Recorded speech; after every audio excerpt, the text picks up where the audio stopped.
बिठाकर उसको डोली में बिठाकर उसको डोली में ले गया वो इंसान, अजनबी शहर का लड़का ले गया मेरी जान। Hello everyone, welcome back to our official channel. आज आप लोगों का स्वागत है हमारे ऑफिशियल चैनल पे। वापस आ गए हैं अपने चैनल पे और आज का टॉपिक है हमारा रिफ्रैक्शन ऑफ लाइट।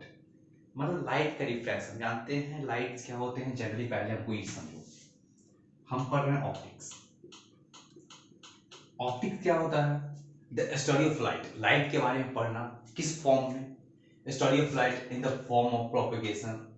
लाइट के बारे में पढ़ना, क्या प्रोपेगेट कर रहा है और किस तरह से वो वर्क कर रहा है, उसके फीचर्स, मीडियम का ट्रांसपोर्ट, जब मीडियम में एक्सचेंज होगा, जब लाइट एक मीडियम से दूसरे मीडियम में जाएगा तो उसमें क्या क्या कॉन्स्पिरेसी आएगा, उसमें क्या क्या प्रॉपर्टीज अप्लाइड होगा, उसके बारे में पढ़ते हैं ऑप्टिक्स में। तो ऑप्टिक्स हैज टू ब्रांच, जैसा कि हम जानते हैं कौन कौन सा, ray optics and wave optics. Ray and wave optics, there are two types of optics का पार्ट्स है। तो हम लोग डिस्कस करेंगे वेव ऑप्टिक्स या ray optics, but right now we are going to discuss the one thing about the ray optics, that is the property of the refraction of light. अभी हम लोग रिफ्रैक्शन ऑफ लाइट के बारे में पढ़ने जा रहे हैं। तो जनरली रिफ्रैक्शन ऑफ लाइट क्या होता है? It's all about the bending of light. ये क्या होता है? लाइट का बेंड होना, bending of light. Bending of light in the sense, bending of light when it travel from one medium to another, when it travel from one medium to another, when it travel from one medium to another medium. Are you getting my points?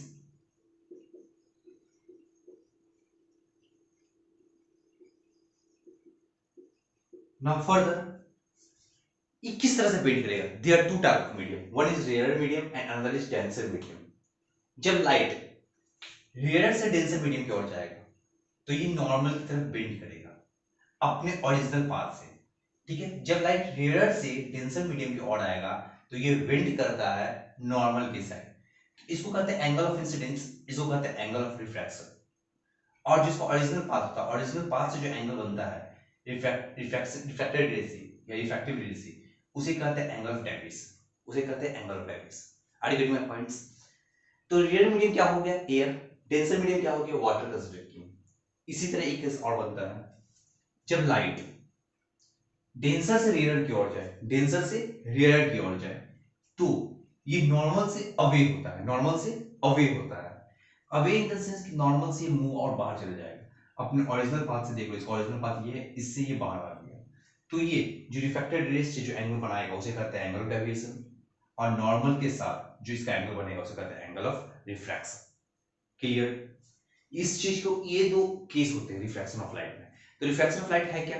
Bending of light when it travel from one medium to another medium. जब light एक medium से दूसरे medium में जाएगा तो ये light जो bend करेगा उसके प्रॉपर्टी के बारे में स्टडी करते हैं, एक्सेस करते हैं। ओके, नाउ मेरा मेन कांसेप्ट है प्रॉपर्टी एक्सप्लेन करना है, रिफ्रैक्शन का क्या क्या प्रॉपर्टी एक्सप्लेन होता है। तो बस उस चीज को तुम ध्यान रखना और बाकी सारा चीज मैं यहाँ पे क्लियर कर दूंगा। एक से दो नंबर श्योर है यहाँ पे एयरफोर्स के लिए और नेवी के लिए, कोस्ट गार्ड का एग्जाम है तो उसके लिए श्योर सर यहाँ से पेपर में क्वेश्चन आएगा। ठीक है, तो इसमें एक चीज होता है बच्चा, स्नेल्स लॉ। स्नेल्स लॉ क्या करता है? Sine i upon sine r. Sine i upon sine r क्या है? ये कांस्टेंट है, बस इतना समझ।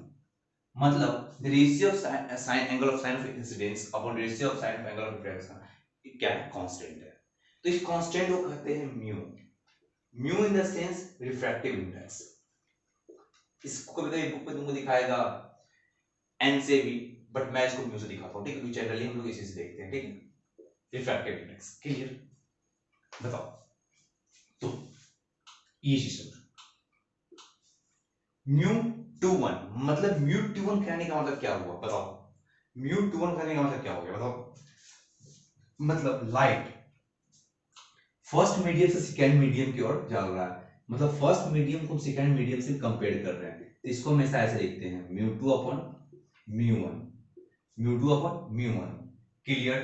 बताओ, कोई डाउट इसमें तुम लोगों को? कोई इशू, कोई क्वेरी, कोई डाउट? या फिर जब हम कभी इसको ऐसे लिखते हैं म्यू टू वन, मतलब ये लाइट म्यू वन और म्यू टू लिखेंगे, मतलब म्यू टू से म्यू वन की ओर, जो इधर रहता है, जो पीछे में रहता है उसको नीचे लिखते हैं, जो पहले रहता है उसको हम नोमिनेटर में लिखते हैं। क्लियर? तो ये चीज हुआ, ये क्या है? कांस्टेंट है। तो कांस्टेंट क्या है? ये sine i upon sine are.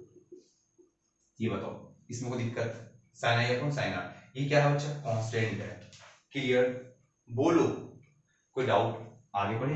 हाँ, तो आगे हम क्या पढ़ेंगे, आगे ये पढ़ते हैं, जैसे फिर यहाँ पे वही चीज लिखेंगे हम, sine i upon sine r, ये क्या है बच्चा, कांस्टेंट है।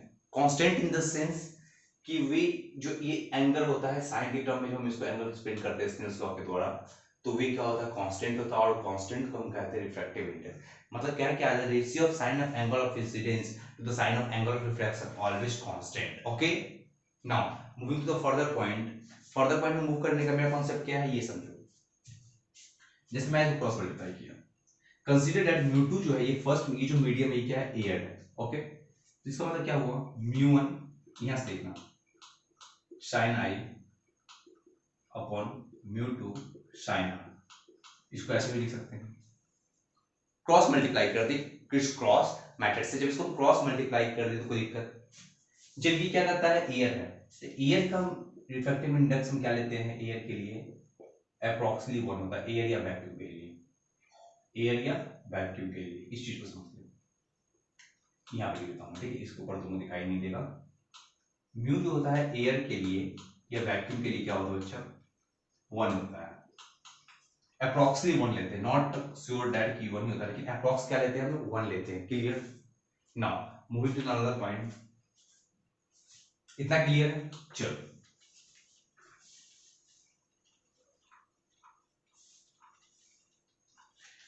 अगला पॉइंट क्या कहता है, रिफ्रैक्टिव इंडेक्स। मतलब ये जो म्यू है, ये क्या है, स्केलर क्वांटिटी है, क्या है, स्केलर क्वांटिटी। तो स्केलर क्वांटिटी है, तो इसमें सिर्फ मैग्नीट्यूड होगा, तो ये डायमेंशनलेस भी होगा, डायमेंशनलेस। तो सबसे इंपॉर्टेंट चीज हमको भी जानना है कि एक्चुअली रिफ्रैक्टिव इंडेक्स है क्या। तो रिफ्रैक्टिव इंडेक्स क्या है, ये समझो, mu helps to characterize, helps to find the speed of light, helps to find the speed of light, helps to find the speed of light। ये हमें लाइट का स्पीड फाइंड करने में मदद करता है। मतलब म्यू मतलब क्या हो गया, mu is equal to C upon V. तो सी क्या होता है यहाँ पे, स्पीड ऑफ लाइट, वी क्या होगा, स्पीड ऑफ लाइट। बट यहां पे एक पॉइंट आता है, speed of light in air या वैक्यूम सी, उसका कंपैरिजन किससे करना है, मीडियम में। तुम इस मीडियम में किसको, कोई मीडियम मान लो, वाटर मान लो, ग्लास मान लो, whatever you thinks, that another matter. But is the mu is equal to C upon v, the speed of light air या vacuum upon speed of light in medium. कोई medium first medium second, कोई medium consider करते हैं, तो ये होता है mu. देखो मैं थ्योरिटिकल पार्ट नहीं पढ़ाऊंगा, इसलिए नहीं पढ़ा रहा हूं क्योंकि मैं चाहता हूं कि एक प्लेटफॉर्म 10 मिनट का लेक्चर देखो, एक टॉपिक खत्म कर लो, 5 मिनट का लेक्चर देखो, एक टॉपिक खत्म कर लो, काफी होता है। ठीक है, आगे मूव करें। चलो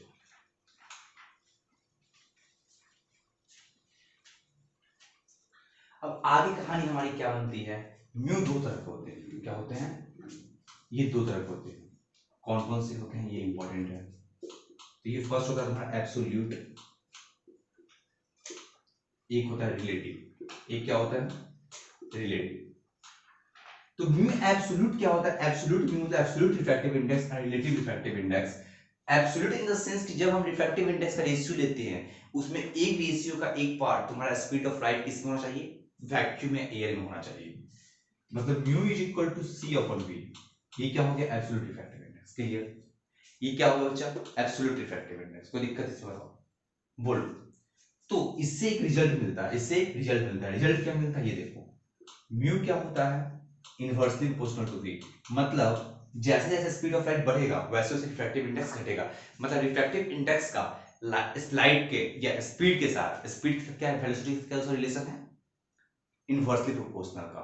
कैसा रिलेशन है, इनवर्सली प्रोपोर्शनल का रिलेशन है। तो सेम एज फिर यहाँ पे म्यू का रिलेशन क्या हो जाएगा, हम म्यू मान लेते हैं, जब म्यू 2 से 1, तो ये क्या हो गया, म्यू 2 अपॉन म्यू 1। इसका रिलेशन क्या होगा, v1 अपॉन v2। क्यों, क्योंकि म्यू जो है इनवर्सली प्रोपोर्शनल है, इसलिए म्यू 1 है तो ये ऊपर आ जाएगा डिवाइड होगा। इसको तुम राइट डाउन कर लोगे, अगर तुम बेसिक क्लियर है तुमको इसको समझने में कोई दिक्कत नहीं होगा। बताओ, बोलो। तो कुछ चीजें तुम्हें याद रखनी है, याद क्या रखनी है, ये समझो। म्यू एयर से ग्लास की ओर जाए, रिफ्रैक्टिव इंडेक्स ग्लास एयर से ग्लास तो 3/2 होता है। रिफ्रैक्टिव इंडेक्स आगे क्या है, अगला मेरा है वाटर से एयर। जब पहला मतलब रिफ्रैक्टिव इंडेक्स ग्लास का क्या होता है विद रिस्पेक्ट टू एयर, तो क्या होता है 3/2 होता है। क्या होता है 3/2। तो इसका क्या होगा बच्चा 4/3। इसका क्या होगा 4/3। तो सेम एज यू तुमसे हम क्या पूछते हैं, कॉन्सेप्ट यहाँ पे मेरा क्या आता है, इतना क्लियर बताओ। इस चीज में मैंने जो तुम्हें लिखवाया यहाँ पे एक भी डाउट है तो बोलो, जो मैंने यहाँ कुछ नहीं। तो तुमसे अगला क्वेश्चन क्या बनेगा ये देखो। तो बच्चा तुमसे पूछा जाएगा mu G upon mu W क्या होगा जब लाइक वाटर से ग्लास में है। अब यहाँ पे दो मीडियम आ गया, यहाँ एयर नहीं है, जिसको कहते हैं रिलेटिविटी, मतलब क्या रिलेशन, रिलेशन बता रहा है। तो ये क्या हो गया mu G upon mu W. तो मतलब बच्चे क्या हो गया म्यू जी कितना था मेरा 3/2 अपॉन डब्ल्यू कितना है 4/3। क्लियर। तो ये ऊपर जाएगा ये नीचे आएगा तो क्या हो गया 9/8। इसका इफेक्टिव इंडेक्स कितना होता है 9/8। कितना होता है 9/8। ये क्लियर बताओ, इतना क्लियर तो बताओ। इस चीज को भी और याद रख लो, रिफ्रैक्टिव इंडेक्स ऑफ डायमंड क्या होता है, सबसे ज्यादा होता है रिफ्रैक्टिव इंडेक्स डायमंड का 2.4, सबसे ज्यादा रिफ्रैक्टिव सरफेस होता है डायमंड का। क्लियर। डायमंड का केस में अगर तो डायमंड को कैसे पकड़ते हैं कि डायमंड क्या ओरिजिनल है कि डुप्लीकेट है, इसके बारे में अगर जानना हो तो कमेंट करना, मैं उस पर एक वीडियो अपलोड कर दूंगा। ठीक है, इतना कोई क्वेश्चन बताओ इस चीज में। नहीं इसको लेना है फोटो ले लो, नहीं लेना कोई दिक्कत नहीं, इसको मेज करते हैं। ठीक है देख लीजिए।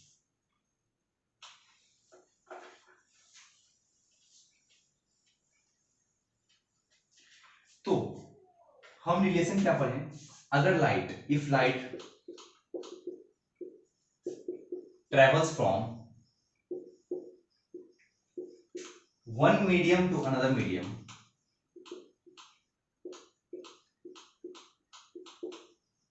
टू अनदर, तो क्या क्या रिलेशन आता है ये देखो। म्यू टू से म्यू वन से म्यू टू में जा रहा है, मतलब mu two upon mu one, क्या होगा रिलेशन v1 अपन v2, और क्या होगा लैम्डा 1 अपन लैम्डा 2।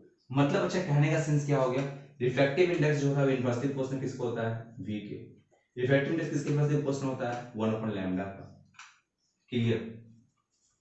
बताओ इतना मेरे को दिक्कत है इस चीज में जो मैंने यहाँ पे कहानी लिखा। तो इससे मुझे क्या पता चलता है कि वेलोसिटी जो होता है वो डायरेक्टली प्रोपोर्शनल होता है लैम्डा का, ये होता है इसके डायरेक्टली प्रोपोर्शनल। तो हम जानते हैं ये पढ़े हो, जैसे जैसे जाओगे वेवलेंथ इंक्रीज करेगा, जैसे जैसे जाओगे वेवलेंथ क्या करेगा इंक्रीज करेगा, क्या करेगा वेवलेंथ इंक्रीज करेगा। तो वेवलेंथ इंक्रीज करेगा मतलब रेड का वेवलेंथ ज्यादा होगा किससे VW से, उसी तरह V म्यू इसका ज्यादा होगा किससे RW से, R म्यू से। मतलब रिफ्रैक्टिव इंडेक्स जो होगा सबसे ज्यादा किसका होगा वायलेट का, रेड से, और वेवलेंथ ज्यादा किसका होगा इसका होगा वेवलेंथ ज्यादा, क्योंकि हम जान रहे रिलेशन क्या मेरे पास है इनवर्सली प्रोपोर्शनल का रिलेशन है। क्या रिलेशन इनवर्सली प्रोपोर्शनल का। तो फैक्टर किस पे डिपेंड करता है, अगर म्यू इंक्रीज करेगा, ये भी चीज समझो, अगर म्यू इंक्रीज करेगा तो टेम्परेचर डिक्रीज करेगा, मतलब म्यू जो है इनवर्सली प्रोपोर्शनल है टेम्परेचर के, ये भी ध्यान रखना। मतलब रिफ्रैक्टिव इंडेक्स जो है टेम्परेचर में इनवर्सली प्रोपोर्शनल है, टेम्परेचर जो होता है उसका भी इनवर्सली प्रोपोर्शनल है, कौन है रिफ्रैक्टिव इंडेक्स। तो इतना ही रखता हूँ लेक्चर में आज, अच्छा लगे तो बताना, आगे को फर्दर कंटिन्यू करेंगे। हम लोग चैनल पे बैक आ गए हैं, बैक टू बैक वीडियो मिलेगा, क्लास के लिए मिलेगा। इतना देख लो, इतना तुमको इस टॉपिक से क्वेश्चन, क्योंकि तुमसे पूछा जाएगा यहाँ एप्लीकेशन, तो एप्लीकेशन यही एप्लीकेशन पूछा जाएगा, जितना था उतना मैंने क्लियर कर दिया। क्रिटिकल एंगल का कॉन्सेप्ट इसलिए मैं नहीं बता रहा हूँ क्योंकि उसको मैं एक अलग टॉपिक में जब मैं उसको पढ़ाऊंगा मीडियम के बारे में, मतलब मीडियम इन द सेंस कि रिफ्रैक्टिव इंडेक्स जो 3 केस बनता है, मिराज बनता है, ऑप्टिकल फाइबर, और कौन सा एक बनता है तो बोला TIR। TIR पता है ना, टोटल इंटरनल रिफ्लेक्शन। जब टोटल इंटरनल रिफ्लेक्शन पढ़ाऊंगा मैं उस टाइम मैं उस चीज को एक्सप्लेन कर दूंगा। ठीक है, तभी के लिए विराम लेते हैं, चलो बाय।